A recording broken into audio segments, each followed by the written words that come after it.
The small room of the Mayflower Hotel was in the pleasant bustle of a charity event. Pastor Maverick Randall stood against the wall, watching the wealthy citizens of Millbrook socialize with one another as they sipped champagne from thin glasses. His own glass of orange juice was still untouched. He didn't drink alcohol on principle. In his 35, Maverick looked younger, which was often the subject of jokes among the parishioners. Tall, with straight features and raven wing hair, he looked more like a Hollywood actor than the pastor of a small church. The only thing that made him look like a priest was his strict black suit and white collar. Tonight was a fundraiser for the renovation of the town library. Maverick had been invited to give a short speech about the importance of education and spiritual development. He didn't like such events, but he understood their necessity. His small parish needed benefactors. It was then that he first saw Prudence Holloway. She entered the hall, and something about her appearance immediately caught his attention. A tall woman in an elegant navy blue dress, she held herself with that peculiar grace that only years and experience give. Her silvery hair was gathered into a simple but refined style, and her eyes shone with a lively intelligence. Maverick had heard of her before. The widow of a prominent businessman, she ran a chain of jewelry stores and was considered one of the most influential people in the city. But a personal acquaintance exceeded all expectations. "Pastor Randall," her voice was deep and melodic. "I've heard about your work with troubled teens. Impressive." He hadn't expected her to come over to introduce herself. "Miss Holloway, I'm flattered, but it's just my job to help those in need." "You can just go by Prudence," she smiled, and the wrinkles in the corners of her eyes became more noticeable. "And don't be modest. Not every priest is willing to spend his evenings playing basketball with troubled teens." Their conversation flowed easily and casually. Prudence proved to be a wonderful conversationalist, educated, with a subtle sense of humor and an amazing ability to listen. They talked about art, philosophy, and the problems of modern society. Maverick caught himself thinking that for a long time he had not met a person with whom it would be so interesting to communicate. "You know," she said as the evening drew to a close, "I've never been to your church. Maybe we should remedy that." "I'd be glad to see you at Sunday service," Maverick replied, trying to hide his unexpected joy at those words. At home, as he was getting ready for bed, he thought back to their conversation. There was something special about the way Prudence had talked about life, wise but without mentorship, deep but with a slight irony. As he fell asleep, he thought that he had finally met someone who could understand his views on the world. And in her mansion on the hill, Prudence Holloway sat in her favorite chair by the fireplace, going over the impressions of the evening. The young parson certainly stood out among the other guests. There was a sincerity about him that was rare in their circles, where every other man wore a mask of propriety. She found herself looking forward to Sunday with an unusual excitement. It was Sunday morning when Prudence first crossed the threshold of the little church on Elm Street. The old red brick building was drenched in spring greenery. The small churchyard was festooned with tulips, and along the stone-paved path leading to the entrance were tubs of white lilies. The service had already begun. Maverick's voice, clear and sonorous, filled the space. He spoke of mercy, and there was none of the usual churchy pomposity in his words, only a sincere desire to reach every heart. Prudence sat in the last pew, watching the sunlight streaming through the stained glass windows, painting his figure in different colors. After the service, he found her in the crowd of parishioners. "Glad you came," he read genuine warmth in his smile. They talked for over an hour in the small church garden, and Prudence didn't notice how the time flew by. Their meetings became regular. After each Sunday service, they walked the quiet streets of Millbrook.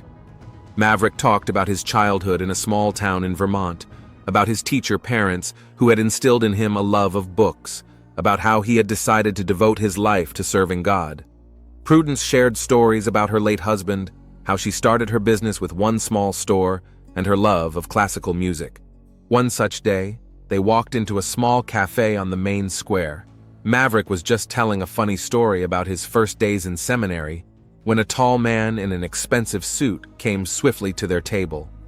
"Mom, I've been looking everywhere for you." His voice sounded irritated. "We're having trouble with the suppliers from Antwerp, and you're not answering your phone." "Dexter, honey, I told you I'd be busy today." Prudence smiled softly at her son. Meet Pastor Maverick Randall." Dexter Holloway gave Maverick a cold stare. "Heard you? Mom's been talking about nothing but you lately." There was contempt in his tone. Maverick stood up, extending his hand. "Pleased to meet you. Your mother has told me much about you." Dexter ignored the outstretched hand. "Mother, we really need to discuss company business. Now." "I apologize, Maverick." Prudence looked embarrassed. "Business doesn't wait. I'll see you Sunday?" When they left, Maverick stared after them for a long time. Dexter walked with his hand on his mother's shoulder, as if he wanted to protect her. From whom? From a mere priest? The next week brought new encounters.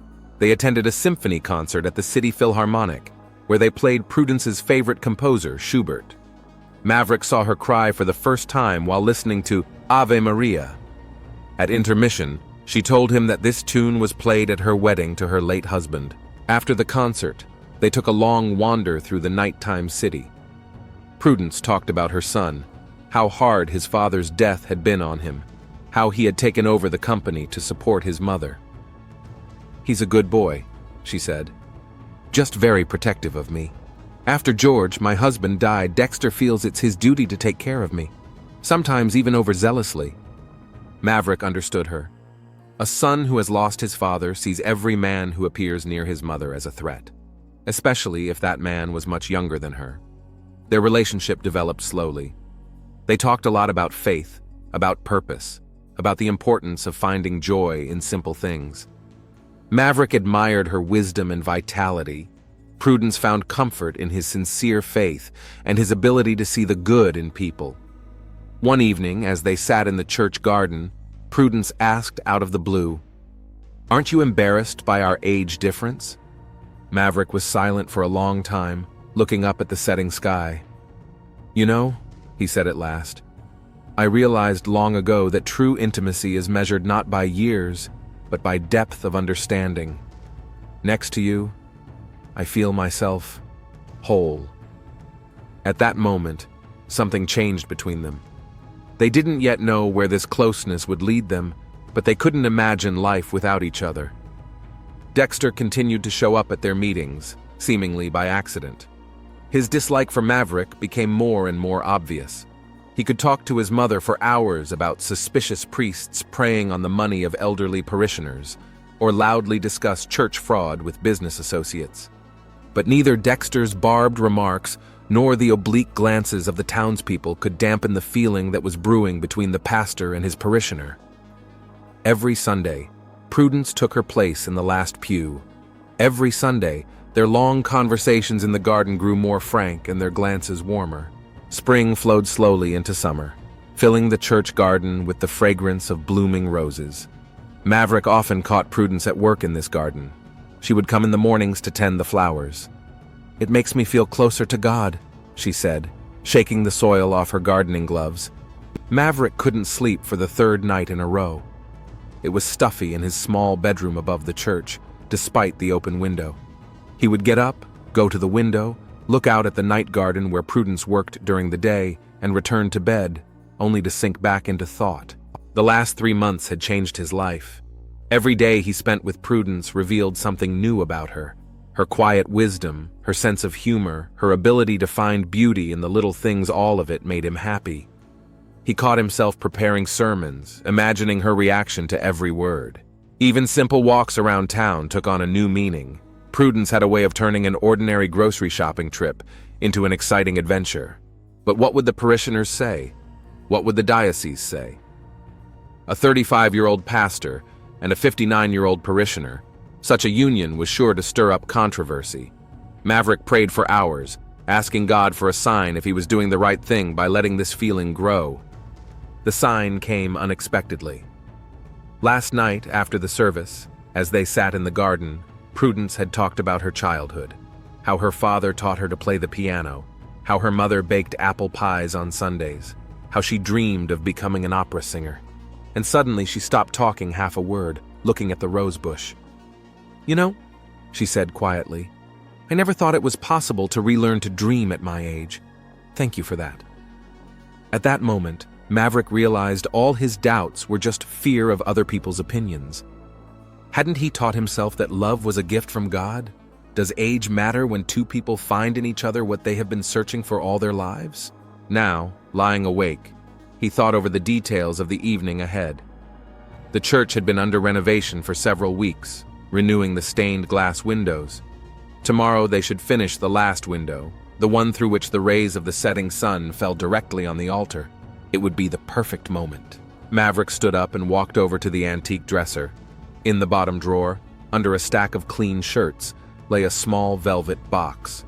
Inside glittered a simple gold ring with a single diamond, all he could afford on his modest income. He knew Prudence wore much more expensive jewelry, but somehow he was sure she would appreciate the simplicity of this ring. There was a knock at the door, unexpected at this late hour. Dexter Holloway stood on the doorstep, his usually immaculate suit wrinkled as if he'd spent all day in it. "We need to talk, Pastor." His voice sounded hoarse. "About my mother." "Come in." Maverick turned on the light in the small living room. Dexter remained standing at the door, shoving his hands in his pockets. "I know what's going on between you two," he began without preamble. "And I know where it's going. You're going to propose to her." Maverick was silent, waiting for him to continue. Dexter ran a hand nervously through his hair. "Look, I get it. She's rich, single, in love like a schoolgirl. The perfect target for an ambitious young pastor. Name your price and disappear from her life." "You're wrong," Maverick replied calmly. "This isn't about money." "Oh, really?" Dexter grinned bitterly. "Then what is it about? Love? You're old enough to be her son. She's 24 years older than you. Age doesn't matter when it comes to real feelings." "Feelings?" Dexter raised his voice. "Have you thought about her reputation? About what people will say? She's a respected person in town, and you're turning her into a laughingstock." "The only thing I care about is her happiness," Maverick said firmly. "Her happiness?" Dexter stepped forward. "My mother was happy with my father. 30 years of happy marriage, and now you show up, a young rogue in a pastor's collar. I think we'd better finish this conversation." Maverick opened the door. "And let me give you a tip. Ask your mother what makes her happy.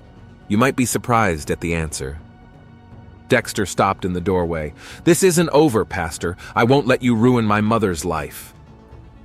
When Dexter's footsteps subsided on the stairs, Maverick returned to the bedroom. He took out the ring box and stared at it for a long time. Now he was more certain than ever that tomorrow he would propose to Prudence. Because love is a gift that cannot be denied for fear of other people's opinions. The next day after the evening service, when the last of the congregation had dispersed, Maverick asked Prudence to stay late. The setting sun was pouring through the new stained glass window, coloring the church in shades of gold and purple. "Prudence," he took her hand, "I've learned one simple truth over these months. True love knows no barriers. Neither age nor other people's opinions matter when two people find in each other what they've been searching for all their lives." He dropped to one knee. "You taught me to see the beauty in simple things. You showed me that the wisdom of the heart is more important than any prejudice. You have become my blessing. Prudence Holloway, will you marry me?" Tears glistened in her eyes as she whispered, "Yes." Maverick slipped the ring onto her finger. It fit perfectly, as if it had been made for her.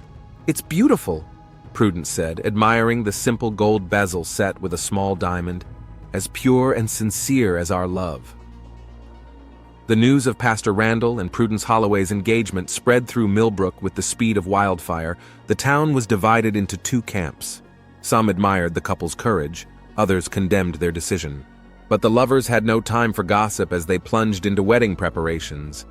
Prudence insisted on a modest ceremony. "Only the closest people," she said as she looked over the guest list.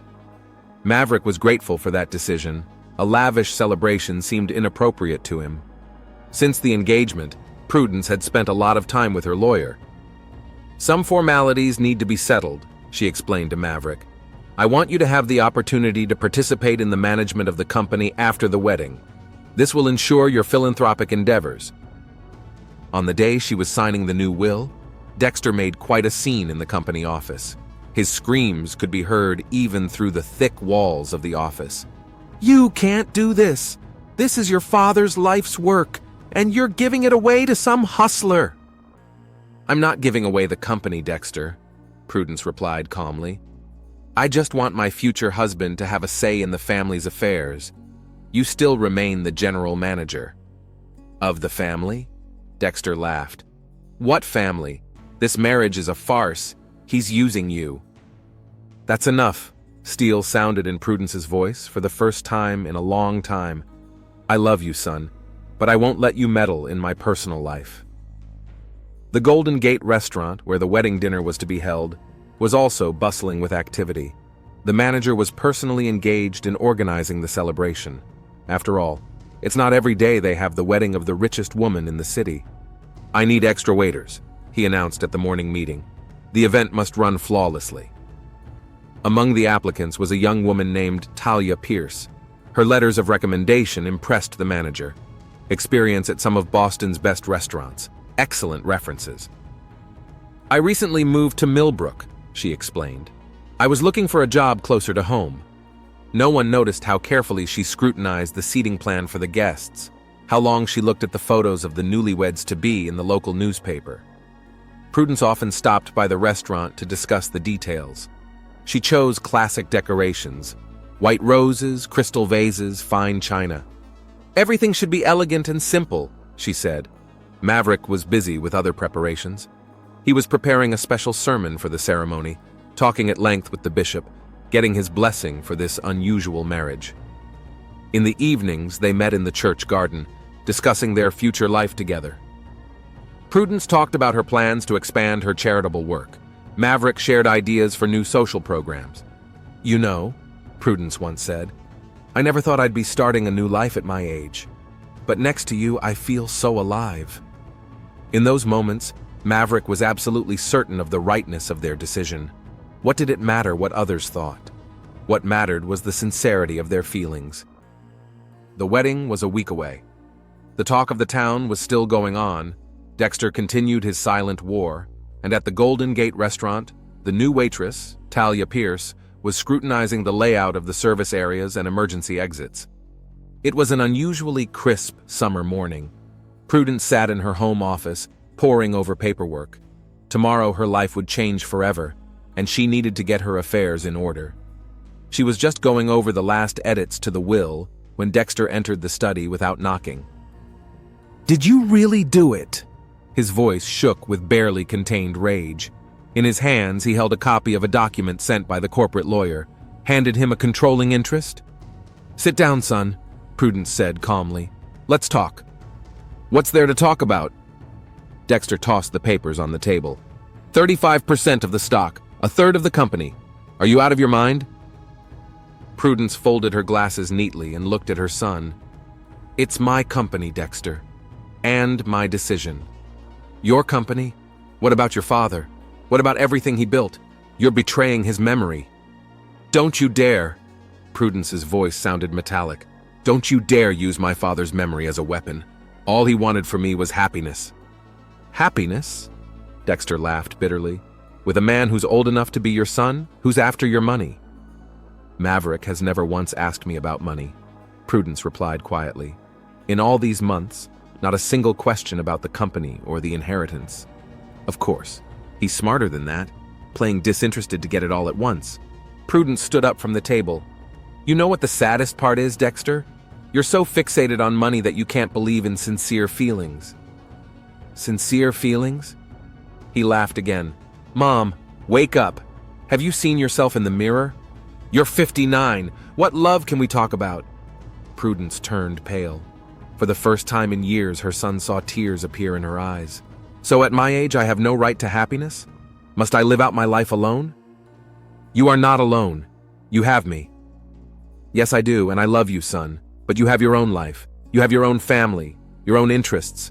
And I want to feel like a loved woman again, not just a mother and a widow. Dexter went to the window, taking a long look at the manicured garden below. He'll break your heart, he finally uttered, and I'll be forced to watch you suffer. It's my choice, Prudence said softly, and my risk. I beg you, accept it, for my sake. I can't, Dexter turned to his mother. Don't ask me to bless this farce. I'm not coming to the wedding. Dexter, No, I won't watch you ruin your life, and I won't give up the company either. Rest assured, I'll find a way to contest your new will." He walked out, slamming the door loudly. Prudence sank slowly into a chair. The house became eerily quiet. She pulled an old photograph out of her desk drawer, of her and her husband on their wedding day. George was smiling at the camera, so young, so happy. "You would have understood me," she whispered, running her finger over the photo. "You always said, life is too short to give up on love." Maverick called in the evening. He sensed something in her voice. "Is everything all right?" "Yes, honey. Just complicated conversation with Dexter." "He's not coming over tomorrow?" "No." There was silence. Then Maverick said quietly, "You know, we could postpone the wedding. Give him time to make our decision." "No," Prudence replied firmly. "I will not let fears and prejudices rule my life. Tomorrow, I will be your wife." The church was drowned in flowers. White lilies and roses adorned every pew, their fragrance filling the entire space. Maverick stood at the altar, unusually excited. His austere black suit had replaced the usual pastor's vestments. Today's service was led by a guest priest from a neighboring parish. The guests filled the church. There were only 50 of them, the closest people. Maverick noticed the whispers and glances, but they didn't touch him today. He thought only of the woman about to enter through those doors. Prudence had chosen an elegant ivory-colored dress. No frills or glitter, simple lines, perfect cut, a string of pearls around her neck. Her silver hair was arranged in a classic style, and in her hands was a bouquet of white roses. The empty seat next to her, where Dexter was supposed to stand to walk her mother down the aisle, was taken by her old friend and business partner, Robert Kingsley. The music started up, and they began a slow movement down the aisle. Maverick couldn't take his eyes off his bride. She seemed to glow from within, and the wrinkles in the corners of her eyes only emphasized the beauty of her smile. What did it matter what others thought? At that moment, she was the only thing that existed for him. The service went on as usual. They exchanged vows, simple and sincere. Prudence's voice trembled only once when she said, "Till death do us part." Maverick squeezed her hands tighter, and she smiled gratefully. After the ceremony, the guests reached for the exit. The wedding reception was to be held at the Golden Gate restaurant. Prudence lingered in the church for a moment, adjusting her bouquet. "I wish Dexter were here," she said quietly. Maverick put his arm around her shoulders. "He'll understand. In time." They were greeted at the restaurant by waiters with glasses of champagne. Talia Pierce, in immaculate uniform, served the drinks with a professional smile. No one noticed how she froze for a split second as the newlyweds entered the hall. The festivities had begun. Toasts followed one after another. Robert Kingsley talked about how Prudence had transformed in recent months. Bridesmaids marveled at the couple's courage. Maverick's co-workers wished them God's blessing. But there was tension in the air. An empty table in the corner, reserved for the bride's family, was a reminder of Dexter's absence. Some of the guests whispered, casting leering glances at the newlyweds. "Have you seen his hands? They tremble when he raises his glass," an elderly lady whispered to her neighbor. "And her? At her age to marry so young," came from the other end of the hall. But Prudence and Maverick seemed not to notice it. They were dancing to an old Frank Sinatra song, and their eyes reflected so much love that even the most hardened skeptics doubted for a moment that they were right. "Happy?" Maverick asked as they twirled in a slow dance. "As happy as ever," replied Prudence. "You know, I've followed the rules all my life, did what was expected of me, and now for the first time I'm doing what my heart tells me to do." The evening continued. Waiters glided silently between tables, changing dishes and refilling glasses. Talia appeared here and there, watching the guests carefully, especially at the head table where the newlyweds sat. At the height of the evening, Prudence rose to make a toast. She spoke of a love that knows no age, of the courage to follow the call of the heart, of a new beginning. Her eyes glistened, and they were tears of happiness. "I am grateful to fate for this gift," she said, looking at Maverick, "for the chance to feel loved again, for the chance to start a new chapter of my life." The wedding dinner was in full swing. Waiters scurried between tables, bringing out dessert, lemon cake, Prudence's favorite dessert. Maverick noticed his wife wrinkle her nose slightly as she took a sip of champagne. "Is everything all right?" he asked quietly. "Yes, just a little dizzy. Excitement and fatigue, I guess," she smiled softly. "I'm going to go freshen up." Prudence rose from the table, holding on to the back of her chair for a moment. Talia, passing by with a tray of empty glasses, asked sympathetically, "Are you not feeling well, Mrs. Randall? Would you like some water?" "No, thank you, dear. I'll just go to the ladies' room." Maverick escorted her out with a look. Something was bothering him, but he couldn't figure out what it was. Perhaps it was just unaccustomed to seeing his usually energetic Prudence so tired. Time passed. The guests continued to party, new toasts were made, and music played. After 15 minutes, Maverick began to worry. 20 minutes later, the guests became concerned as well, noticing the bride's absence.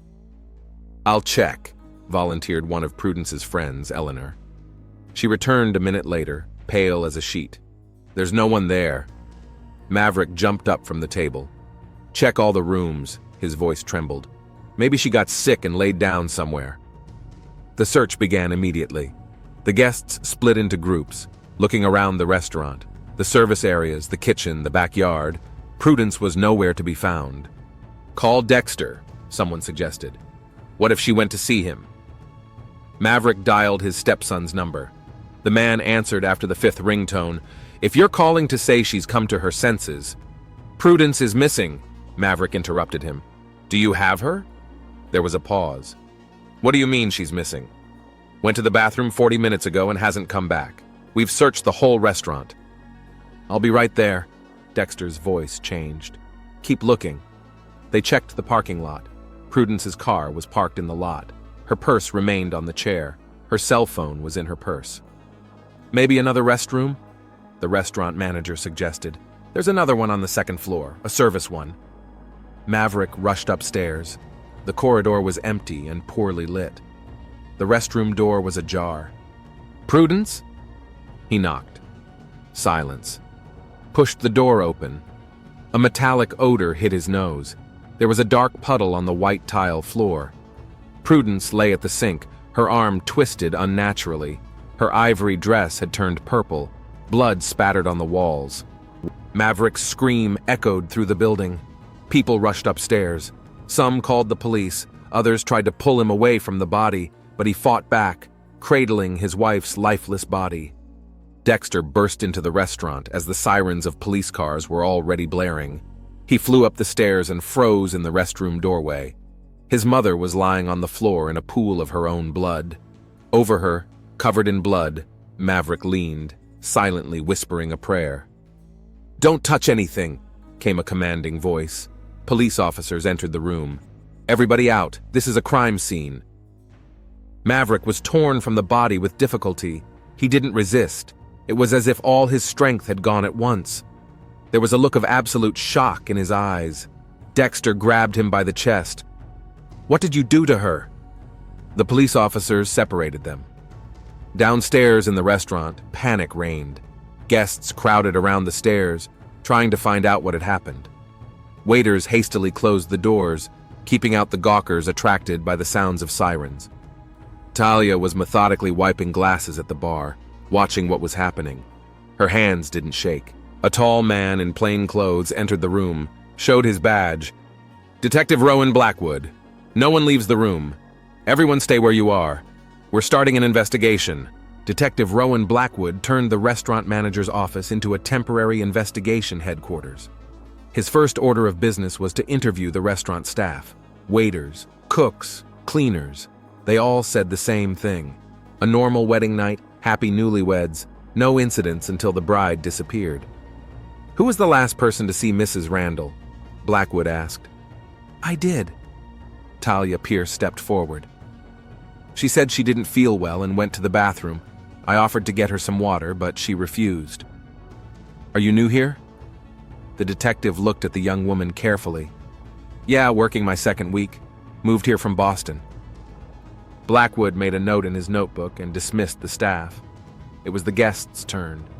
Their statements painted a picture of a perfect wedding, marred only by the absence of the bride's son. "Tell me about Dexter Holloway," the detective asked Maverick. The man sat in his chair, still in his blood-stained suit, with an absent look in his eyes. "He was against our marriage, thought I was after his mother's money." "And you?" "I loved her," Maverick answered simply. "Money never mattered." Blackwood moved on to question Dexter. He looked lost, but held himself aggressively. "Where were you at the time of the murder?" "At home, alone. Yeah, I know. Lousy alibi. But I didn't kill my mother, as much as I hated that marriage." The detective studied the paperwork. The new will, drawn up the day before the wedding, transferred a significant portion of the company's stock to Maverick. A motive for murder? Maybe. But something didn't add up. Surveillance camera analysis revealed a strange detail. Talia Pierce was unusually frequent at the head table, and her routes around the restaurant didn't fit the waitstaff's usual pattern. "Run her through," Blackwood ordered his assistant. An hour later, a folder lay on the table. Talia Pierce, 27 years old. Last place of employment was a restaurant in Boston. Fired 2 years ago. Caused by absenteeism and depression. She's been in rehab. Diagnosis. Blackwood frowned as he reread the paperwork. Something else caught his eye. Phone bills. A lot of calls to Millbrook 2 years ago. And one number seemed familiar. "Check Pastor Randall's old cell phone," the detective ordered. "I want all calls and texts from 2 years ago." By midnight, new details had emerged in the case. A story no one knew. A story that could change everything. Blackwood called Talia in for a second interview. She entered calmly, sat down across from the detective. "Tell me about Boston," he suggested, "and about your history with Pastor Randall." Her face remained impassive. "I don't know what you mean." "You do." Blackwood placed the phone records in front of her. "And you understand very well." In the restaurant manager's office, which had become the temporary center of the investigation, Detective Blackwood laid out the evidence. Surveillance photos showed Talia systematically finding herself near the newlyweds' table. One frame clearly showed her lingering for a moment at Prudence's glass. "Toxicology analysis showed traces of sleeping pills in the victim's blood," the examiner reported. "A highly potent drug. You can't buy one of those with a prescription." Blackwood nodded, another detail coming together. On the table in front of him was the shabby diary he'd found in Talia's rented apartment. The pages, written in small handwriting, told a story of obsession and revenge. Talia was led into the interrogation room. She looked calm, even detached. "We found the knife," Blackwood began, "in the dumpster behind the restaurant.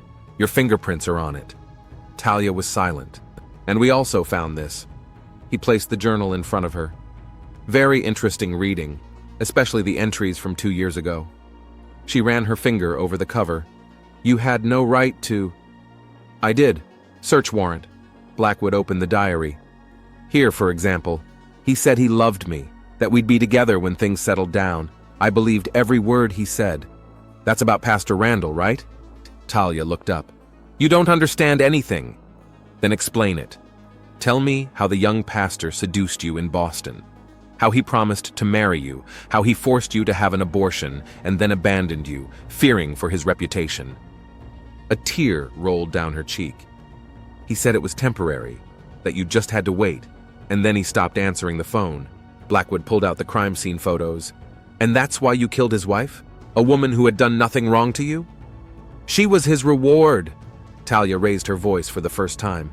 "A rich widow, respectable, the perfect match for an ambitious pastor. And me? I was a dirty secret to be got rid of." "Tell me how it all happened."